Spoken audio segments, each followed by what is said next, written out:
आखिर कैसे लंबे समय तक सिगरेट पीने से ग्रेजुअली इंसान की मौत तक हो जाती है। 3D एनिमेशन की मदद से चलो इस बात के पीछे की साइंस को समझते हैं।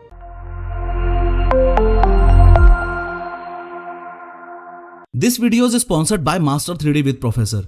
इस best rated 3D animation course के बारे में हम इस वीडियो में आगे बात करेंगे। अगर एकदम बेसिक से शुरुआत करूं तो सारी प्रॉब्लम्स की जड़ है ये टोबैको प्लांट। इसी टोबैको प्लांट को सुखा के, सड़ा के और गला के किसी रोलिंग पेपर में डाल दिया जाए तो ये तैयार हो गया सिगरेट का आगे वाला पार्ट। सबसे पहले जैसे ही आपने सिगरेट को बर्न किया तो टोबैको के जलने से धुआं निकला। इस सिगरेट स्मोक को आपने इनहेल तो कर लिया, लेकिन प्रॉब्लम ये है कि 4000 से भी ज्यादा हार्मफुल गैसेस और केमिकल्स इस स्मोक के अंदर कंटेन्ड हैं। बैड न्यूज ये है कि सिगरेट का ये ब्राउन कलर का पीछे वाला पार्ट, जिसे सिगरेट बट या सिगरेट फिल्टर बोला जाता है, ये बस नाम का ही फिल्टर है। मेनली इसका काम है टोबैको के उस पार्ट को रोकना जो पूरी तरह से ना जल पाया हो, जिसे दूसरे शब्दों में टार भी बोल दिया जाता है। लेकिन इस फिल्टर के होने के बावजूद भी कुछ टार आपकी बॉडी में एंटर कर ही जाता है। फाइनली सिगरेट स्मोक इनहेल करने की वजह से 4000 से ज्यादा हार्मफुल गैसेस और केमिकल्स आपके विंड पाइप में एंटर कर चुके हैं। ये केमिकल्स आपके शरीर को एग्जैक्टली कैसे नुकसान पहुंचाएंगे, आगे बढ़ के ये समझने से पहले कुछ सेकंड्स के लिए इस स्टोरी को रोक देते हैं और एक नई स्टोरी की हेल्प से सबसे पहले ये समझते हैं कि अगर आपने सिगरेट स्मोक की जगह फ्रेश ऑक्सीजन इनहेल की होती तो क्या होता। देखो, आपने ऑक्सीजन इनहेल की, वो आपके विंड पाइप में पहुंच गई।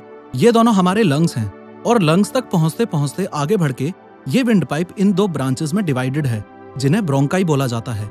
और ये ब्रोंकाई इन बहुत सारी ब्रांचेस में डिवाइडेड हैं, जिन्हें ब्रोंकियोल्स बोला जाता है।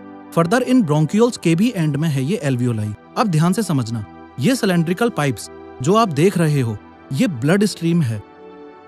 खास बात यह है कि ये ब्लड स्ट्रीम इस एल्वियोलाई से अटैच्ड है और इस एल्वियोलाई की बाउंड्री इतनी ज्यादा पतली होती है कि इस जंक्शन पे कार्बन डाइऑक्साइड ब्लड स्ट्रीम से एल्वियोलाई में आके शरीर से बाहर जा सकती है और जो ऑक्सीजन जस्ट अभी हमने सांस के द्वारा इनहेल की थी वो एल्वियोलाई से इस ब्लड स्ट्रीम में आ सकती है। इस ब्लड स्ट्रीम में ये जो रेड कलर के शेप्स आप देख रहे हो, ये हमारे खून के अंदर रेड ब्लड सेल्स हैं। इन रेड ब्लड सेल्स के अंदर एक प्रोटीन होता है, हीमोग्लोबिन।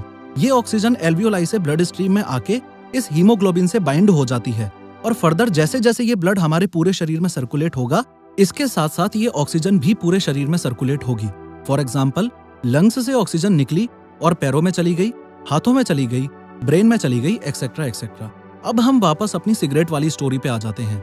ये जो 4000 प्लस हार्मफुल केमिकल्स आपने इनहेल किए, वो भी विंड पाइप से